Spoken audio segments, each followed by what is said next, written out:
Okay, so chapter 3 of Atonement is the one where Bryony sees the scene that's just happened by the fountain, completely misunderstands it, and decides that Robbie must be this sort of maniac, okay, which leads to all those problems that happen later on. I think the first thing to notice about this chapter is right at the top of page 33, okay, it references the morning heat.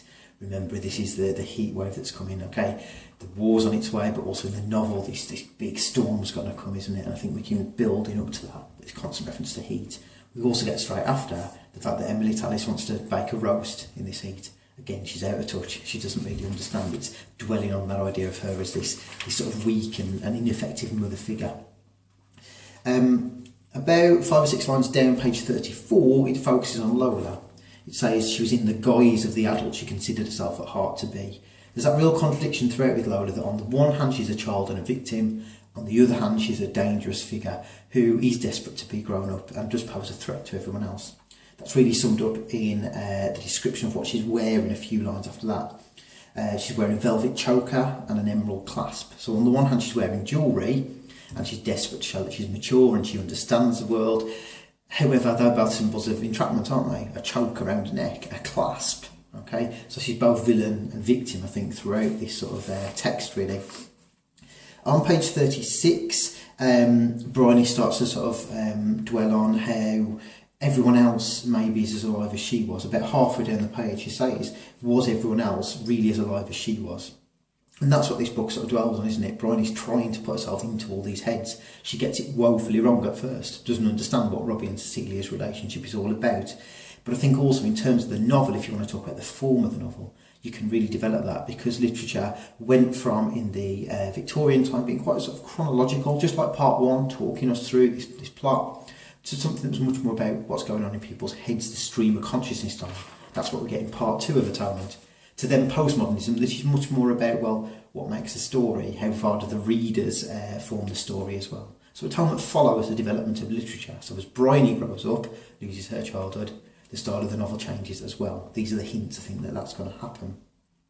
It goes on at the bottom of page 36 that everyone else had thoughts like hers. So again, dwelling on that idea, even though Bryony doesn't understand them at the time, the idea that everyone else is alive, and this book is her attempt to atone, to put Robbie and Cecilia back with these thoughts that they really had and try and give them the happy ending that she wants to give them.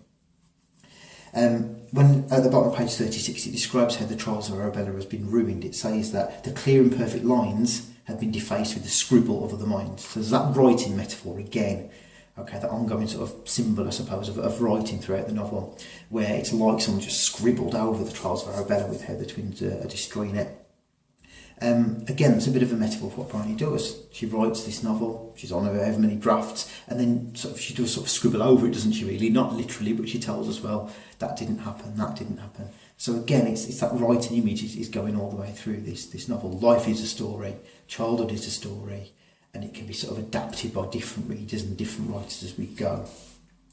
About halfway down page 37, she talks about how important it is to have the pages bound, okay? Again, there's a double meaning of bound. On the one hand, you bind a book to put it all together. On the other hand, bound means sort of trapped, doesn't it? Okay, so we've got this idea that Bryony's role is sealed. She knows what she did. She is bound to give us that story.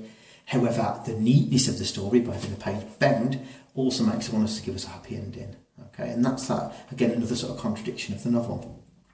Bottom of page 37, she's watching the scene through one of the nursery's wide open windows. For childhood, it's great. She's watching this scene that's got a lot of sort of, sexual sort of feeling, I suppose, between Robbie and Cecilia. But she doesn't quite understand. She's in the nursery. She's a child. She's separate. She starts speculating what's going to happen. Okay, about halfway down, she decides that Robbie must be proposing, that he's a humble woodcutter from the fairy stories. So again, her world at this point is very shaped by these childish fairy stories.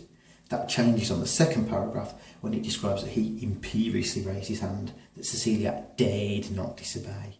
That use of language, those words are emphasising Robbie as a threat. Imperiously, dared not. Okay, showing how Bryony is changing her interpretation, but this interpretation is every bit as wrong as the first one. With that shown about halfway down page 39, she dwells on how easy it was to get everything wrong. She thinks, oh yeah, how could I think it was a proposal of marriage? The irony being that she's still got it wrong now. She's still a child. She still doesn't quite understand this adult world.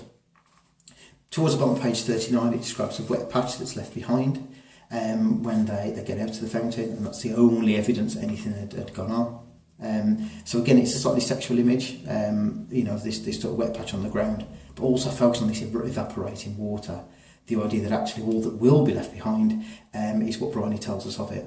Okay, this testament of what's happening. So again, shows the waste, I suppose, of their youth. She describes towards the bottom of page 40 that it's actually confusion and misunderstanding that makes people unhappy, far more than evil. Very much like Gradgrind, isn't it? Trying to impose their own system on everyone else.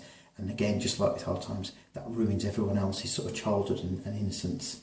Towards the bottom of page 41, she says that the only thing left of what happened by the fountain is what survived in memory. The truth had become as ghostly as invention. Okay, that idea that again in this novel, the only thing left is the story that we are told of it. Okay, in some ways, it doesn't matter whether Robbie and Cecilia died or not, because as Bryony tells us, this is a story. She's God. This is her atonement, and all that happens is what she wants to happen. Okay, so as readers, we've taken part in that deception as well, because we want a happy ending, every bit as much as Bryony did in the Trials of Arabella. So that's chapter 3.